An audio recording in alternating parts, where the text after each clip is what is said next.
بسم الله الرحمن الرحيم. ألف لام را، تلك آيات الكتاب المبين. إنا أنزلناه قرآنا عربيا لعلكم تعقلون. نحن نقص عليك أحسن القصص بما أوحينا إليك هذا القرآن وإن كنت من قبله لمن الغافلين.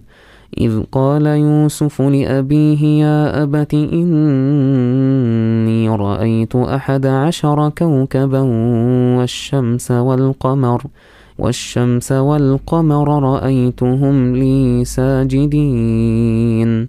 قال يا بني لا تقصص رؤياك على إخوتك فيكيدوا لك كيدا، إن الشيطان للإنسان عدو مبين. وكذلك يجتبيك ربك ويعلمك من تأويل الأحاديث ويتم نعمته عليك وعلى آل يعقوب كما أتمها على أبويك من قبل إبراهيم وإسحاق إن ربك عليم حكيم. إن ربك عليم حكيم.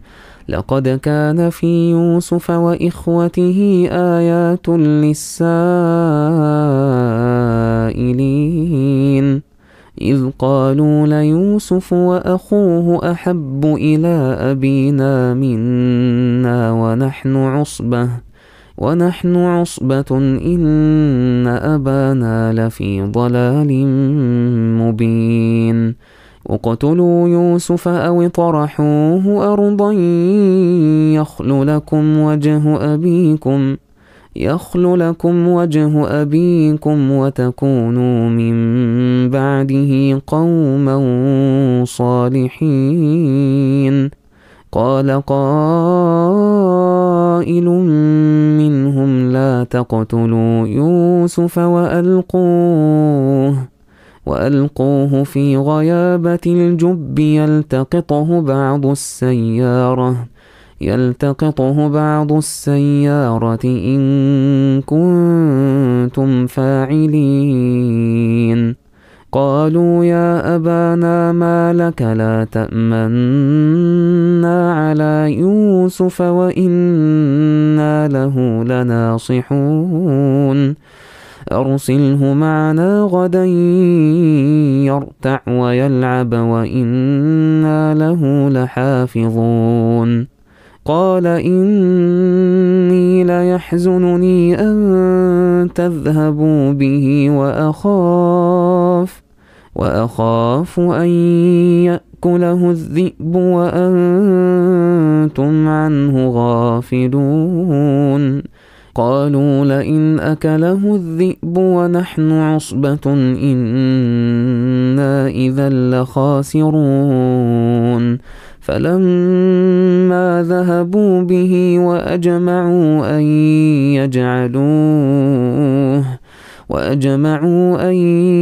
يجعلوه في غيابة الجب وأوحينا إليه لتنبئنهم بأمرهم هذا وهم لا يشعرون. وجاءوا أباهم عشاء يبكون.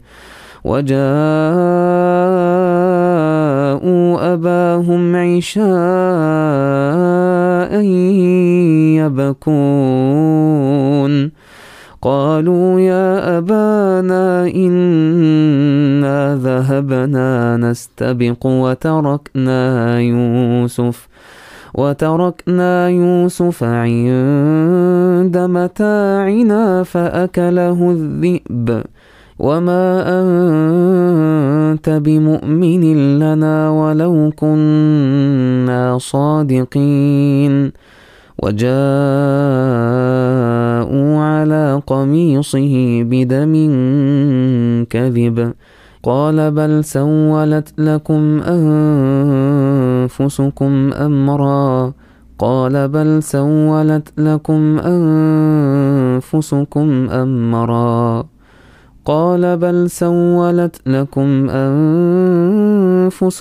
أمرا فصبر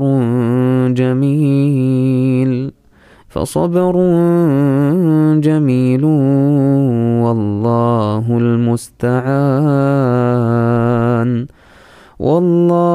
المستعان على ما تصفون. وجاءت سيارة فأرسلوا واردهم فأدلى دلوه قال يا بشرى هذا غلام وأسروه بضاعة والله عليم بما يعملون. وشروه بثمن بخس دراهم معدودة وكانوا فيه من الزاهدين. وقال الذي اشتراه من مصر لامرأته أكرمي مثواه عسى أن ينفعنا أو نتخذه ولدا وكذلك مكنا ليوسف في الأرض ولنعلمه من تأويل الأحاديث والله غالب على أمره ولكن أكثر الناس لا يعلمون. ولما بلغ أشده آتيناه حكما وعلما وكذلك نجزي المحسنين. وراودته التي هو في بيتها عن نفسه وغلقت الأبواب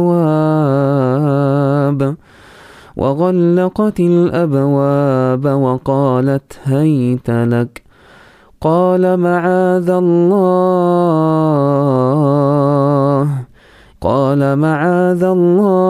إنه ربي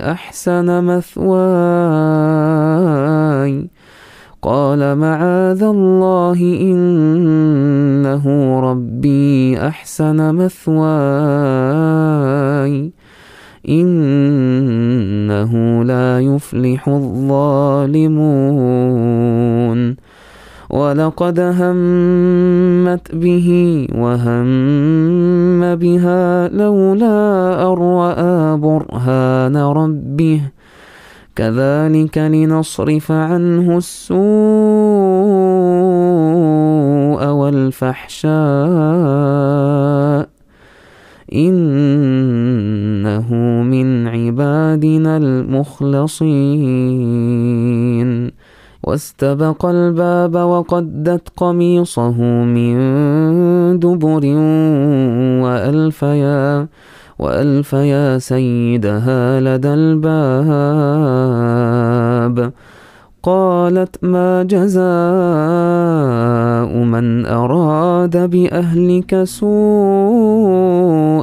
إلا أن يسجن أو عذاب أليم. قال هي راودتني عن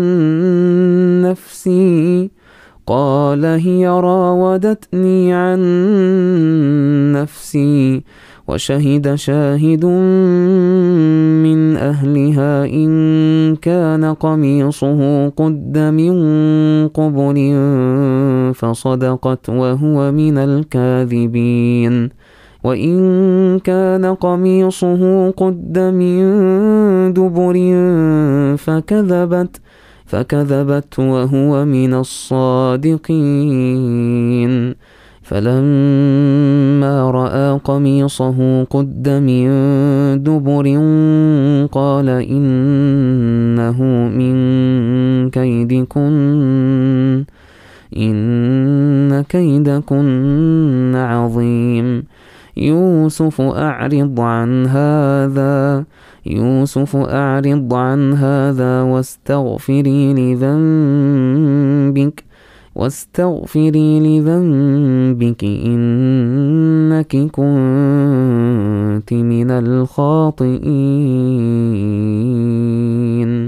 وقال نسوة في المدينة امرأة العزيز تراود فتاها عن نفسه قد شغفها حبا إنا لنراها في ضلال مبين. فلما سمعت بمكرهن أرسلت إليهن وأعتدت لهن متكأ وآتت كل واحدة منهن سكينا وقالت اخرج عليهن. فلما رأينه أكبرنه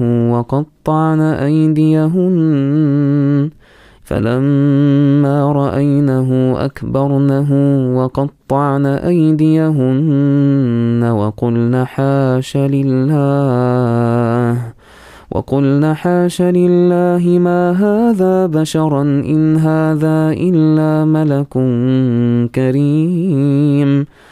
قالت فذلكن الذي لمتنني فيه ولقد راودته عن نفسه فاستعصم ولئن لم يفعل ما آمره ليسجنن وليكونن من الصاغرين.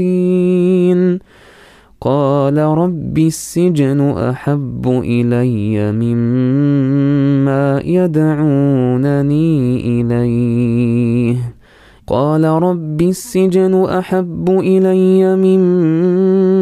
يدعونني إليه وإلا تصرف عني كيدهن أصب إليهن وأكن من الجاهلين. فاستجاب له ربه فصرف عنه كيدهن إنه هو السميع العليم. ثم بدا لهم من بعد ما رأوا الآيات ليسجننه حتى حين. ودخل معه السجن فتيان قال أحدهما إني أراني أعصر خمرا وقال الآخر إني أراني أحمل فوق رأسي خبزا تأكل الطير منه نبئنا بتأويله إنا نراك من المحسنين. قال لا يأتيكما طعام ترزقانه إلا نبأتكما بتأويله قبل أن يأتيكما ذلكما مما علمني ربي إني تركت ملة قوم لا يؤمنون بالله وهم بالآخرة هم كافرون واتبعت ملة آبائي إبراهيم وإسحاق ويعقوب ما كان لنا أن نشرك بالله من شيء ذلك من فضل الله علينا وعلى الناس ولكن أكثر الناس لا يشكرون يا صاحبي السجن أأرباب متفرقون خير أم الله الواحد القهار ما تعبدون من دونه إلا أسماء سميتموها أنتم وآباؤكم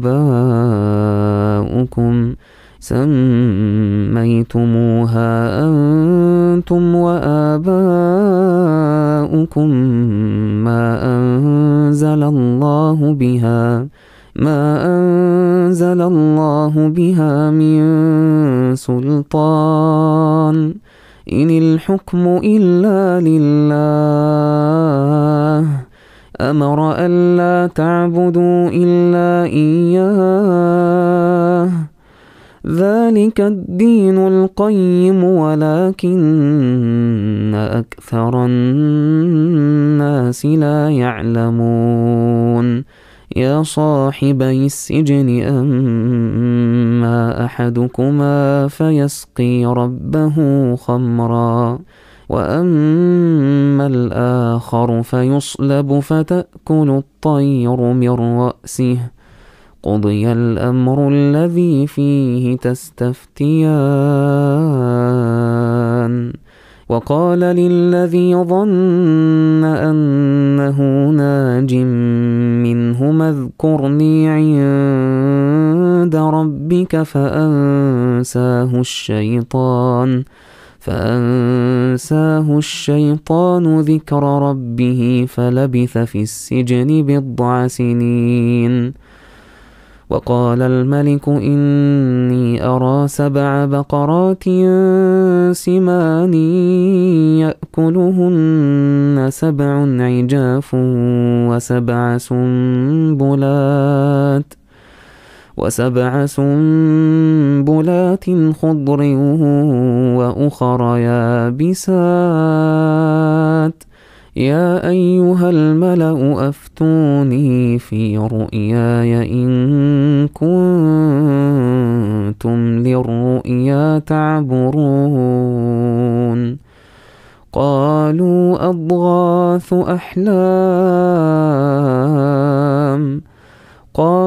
أضغاث أحلام وما نحن بتأويل الأحلام بعالمين وقال الذي نجا منهما وادكر بعد أمة أنا أنبئكم بتأويله فأرسلون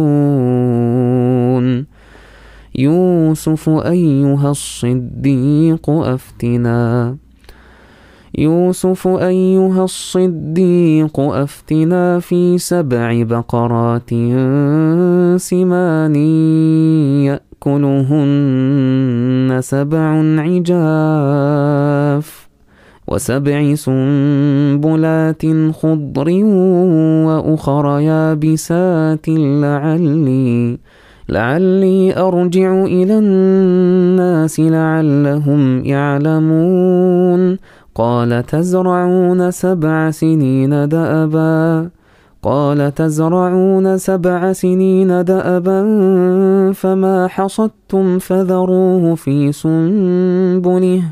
فما حصدتم فذروه في سنبله إلا قليلا مما تأكلون ثم يأتي من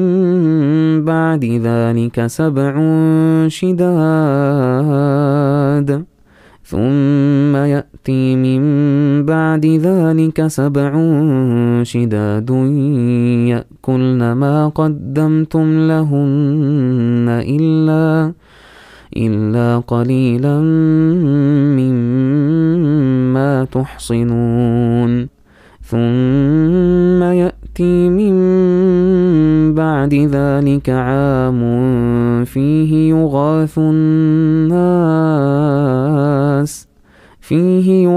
الناس وفيه يعصرون. وقال الملك ائتوني به، فلما جاءه الرسول قال ارجع إلى ربك فاسأله ما بال النسوة اللاتي قطعن أيديهن إن ربي بكيدهن عليم. قال ما خطبكن إذ راوتن يوسف عن نفسه قلنا حاش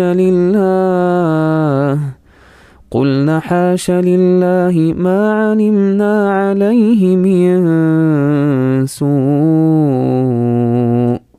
قالت امرأة العزيز الآن حصحص الحق أنا راودته عن نفسه وإنه لمن الصادقين.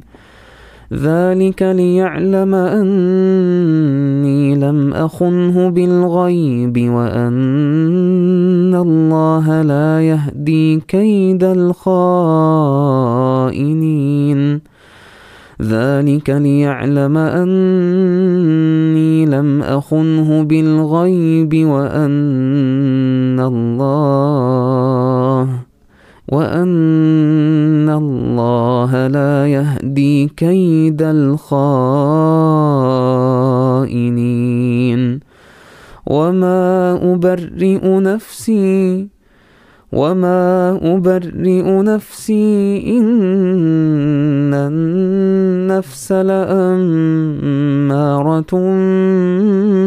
بالسوء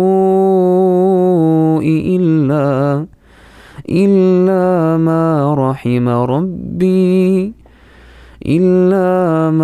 رحم ربي إن ربي غفور رحيم. وقال الملك ائتوني به أستخلصه لنفسي، فلما كلمه قال إنك اليوم لدينا مكين أمين. قال اجعلني على خزائن الأرض إني حفيظ عليم.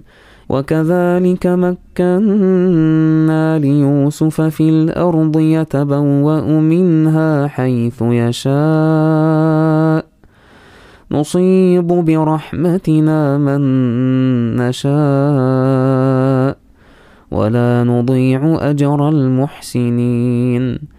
ولأجر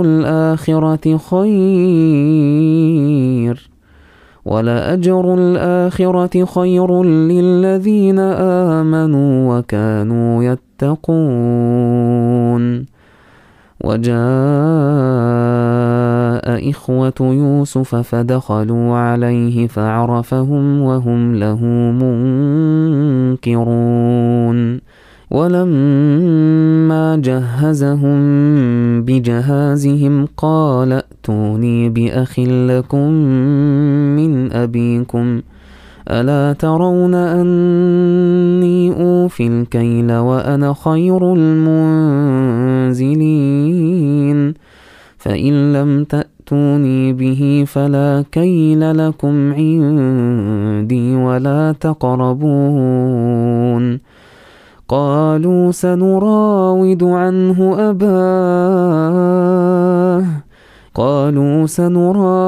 عنه أباه وإنا لفاعلون. وقال لفتيانه اجعلوا بضاعتهم في رحالهم لعلهم يعرفونها إذا انقلبوا إلى أهلهم لعلهم يرجعون. فلما رجعوا إلى أبيهم قالوا يا أبانا منع منا الكيل فأرسل معنا أخانا نكتل وإنا له لحافظون. قال هل آمنكم عليه إلا كما أمنتكم على أخيه من قبل فالله خير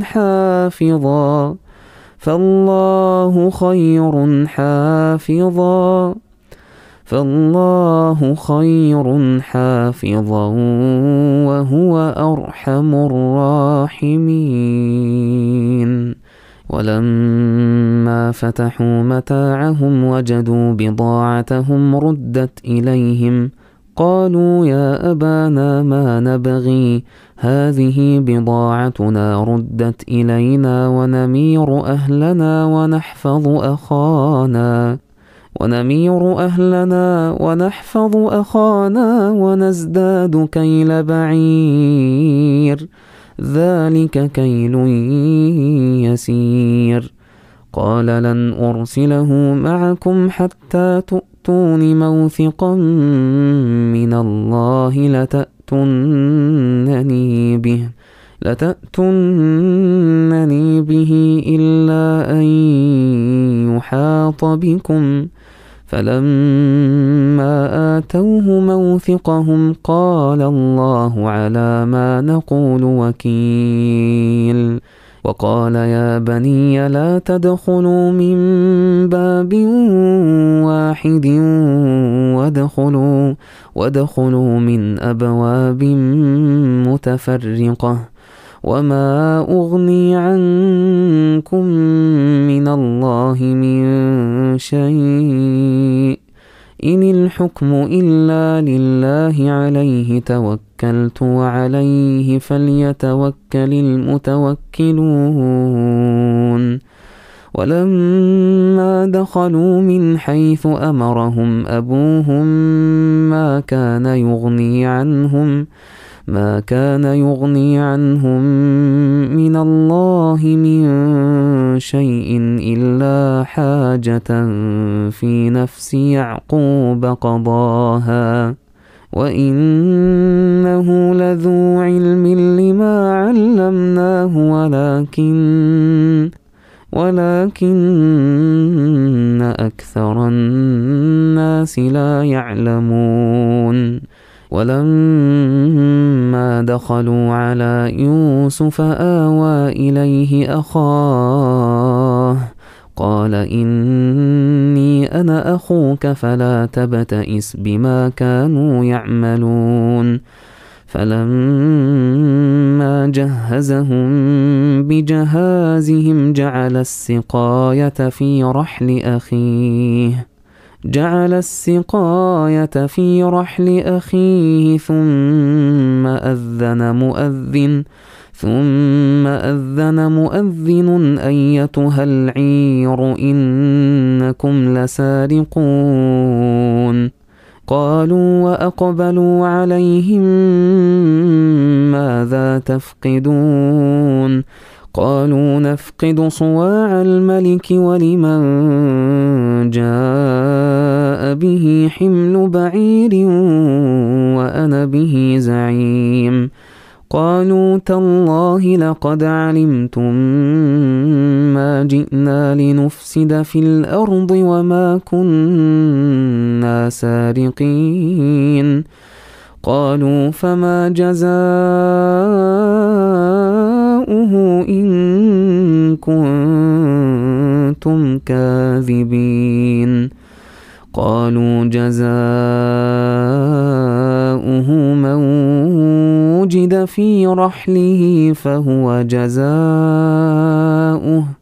كذلك نجزي الظالمين. فبدأ بأوعيتهم قبل وعاء أخيه ثم استخرجها من وعاء أخيه كذلك كدنا ليوسف ما كان ليأخذ أخاه في دين الملك إلا أن يشاء الله نرفع درجات من نشاء وفوق كل ذي علم عليم. قالوا إن يسرق فقد سرق أخ له من قبل فأسرها يوسف في نفسه ولم يبدها لهم. قال أنتم شر مكانا والله أعلم بما تصفون. قالوا يا أيها العزيز إن له أبا شيخا كبيرا فخذ أحدنا مكانه إنا نراك من المحسنين. قال معاذ الله أن نأخذ إلا من وجدنا متاعنا عنده إنا إذا لظالمون. فلما استيئسوا منه خلصوا نجيا. قال كبيرهم ألم تعلموا أن أباكم قد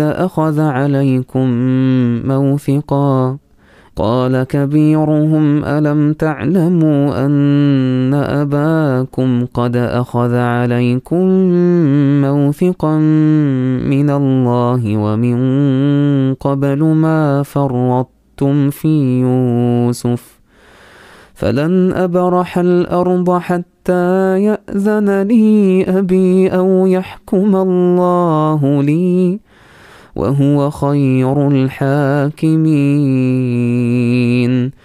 ارجعوا إلى أبيكم فقولوا يا أبانا إن ابنك سرق وما شهدنا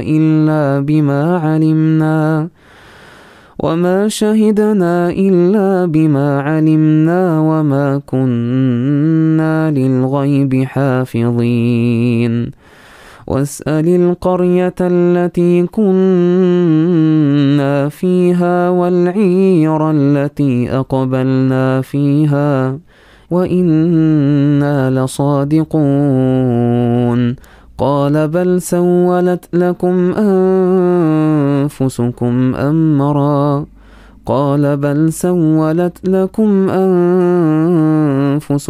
أمرا فصبر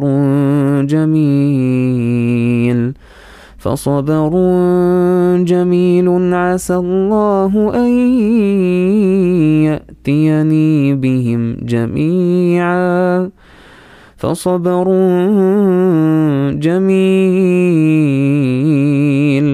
عسى الله أن يأتيني بهم جميعا إنه هو العليم الحكيم.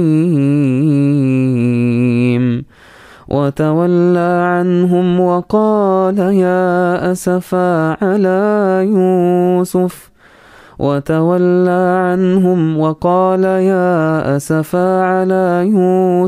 وابيضت عيناه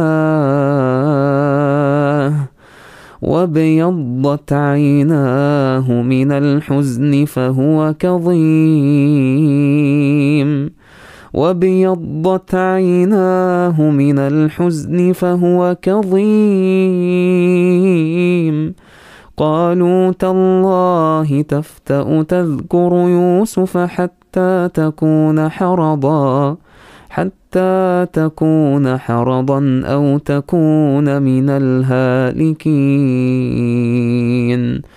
قال إنما أشكو بثي وحزني إلى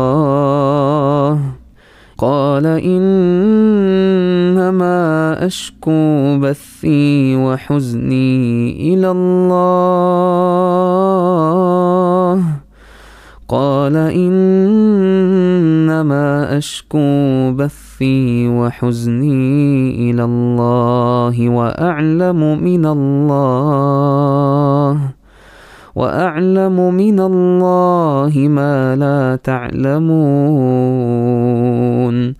يا بني يذهبوا فتحسسوا من يوسف وأخيه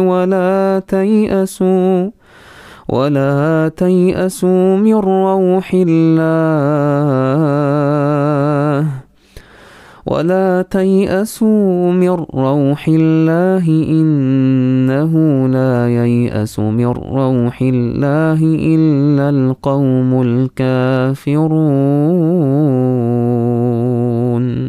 فلما دخلوا عليه قالوا يا أيها العزيز مسنا وأهلنا الضر وجئنا ببضاعة مزجاة فأوف لنا الكيل وتصدق علينا إن الله يجزي المتصدقين قال هل علمتم ما فعلتم بيوسف وأخيه إذ أنتم جاهلون قالوا أئنك لأنت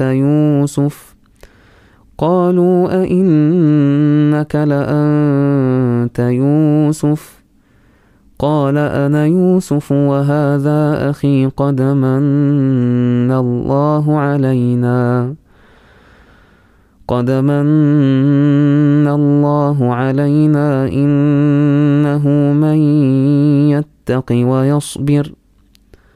قد من الله علينا إنه من يتق ويصبر فإن الله لا يضيع أجر المحسنين قالوا تالله لقد آثرك الله علينا وإن كنا لخاطئين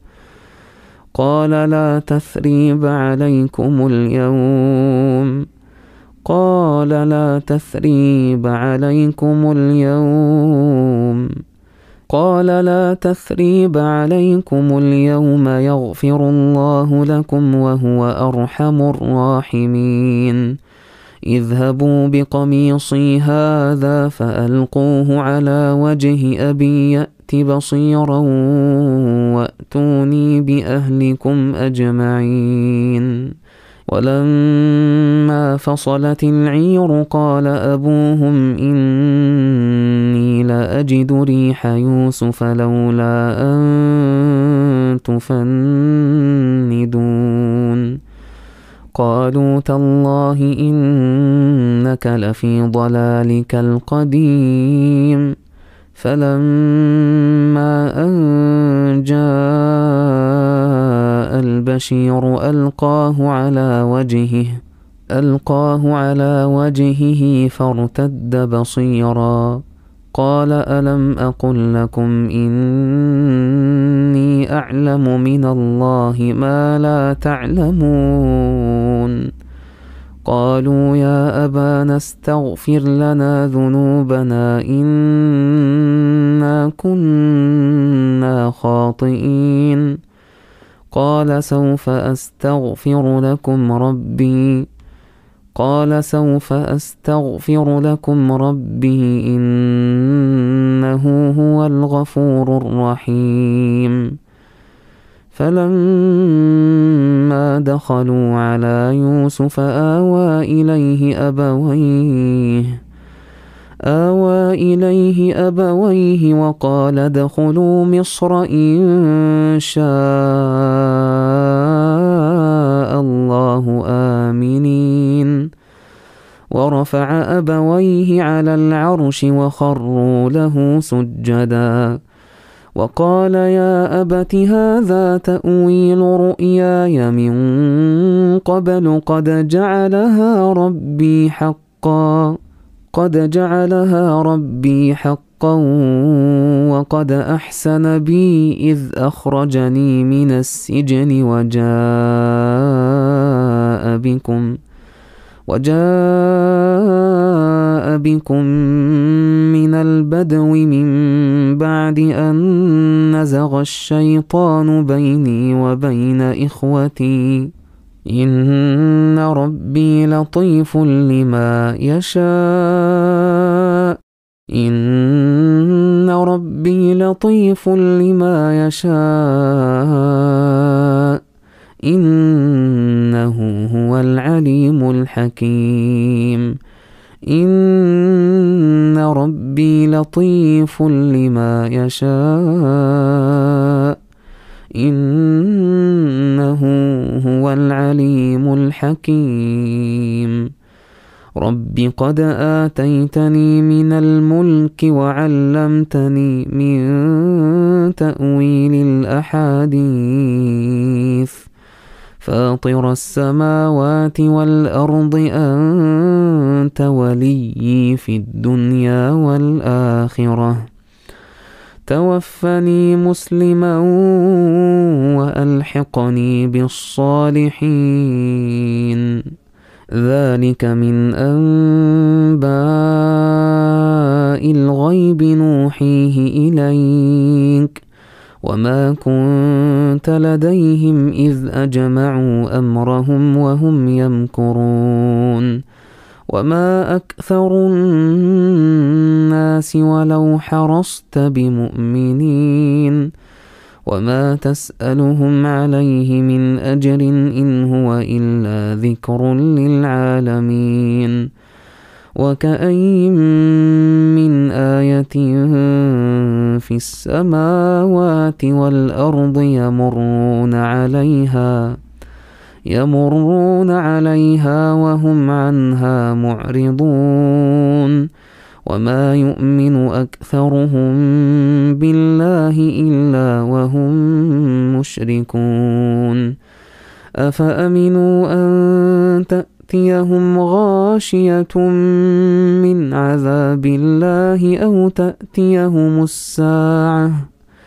تأتيهم الساعة بغتة وهم لا يشعرون قل هذه سبيلي أدعو إلى الله على بصيرة أنا ومن اتبعني قل هذه سبيلي أدعو إلى الله على بصيرة أنا ومن اتبعني وسبحان الله وما أنا من المشركين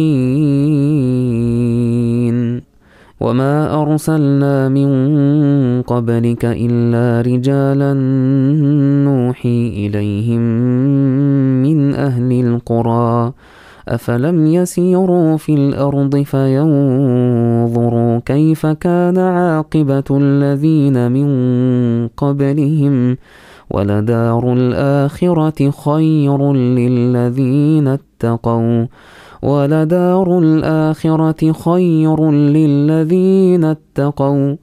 أفلا تعقلون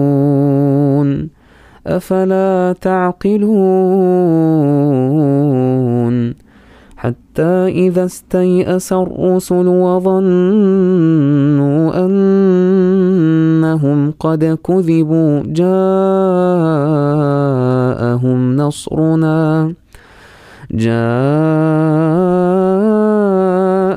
نصرنا فنجي من نشاء ولا يرد بأسنا عن القوم المجرمين لقد كان في قصصهم عبرة لأولي الألباب ما كان حديثا يفترى ولكن تصديق الذي بين يديه وتفصيل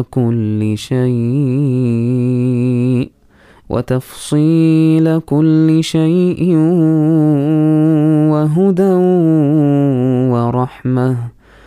وهدى ورحمة لقوم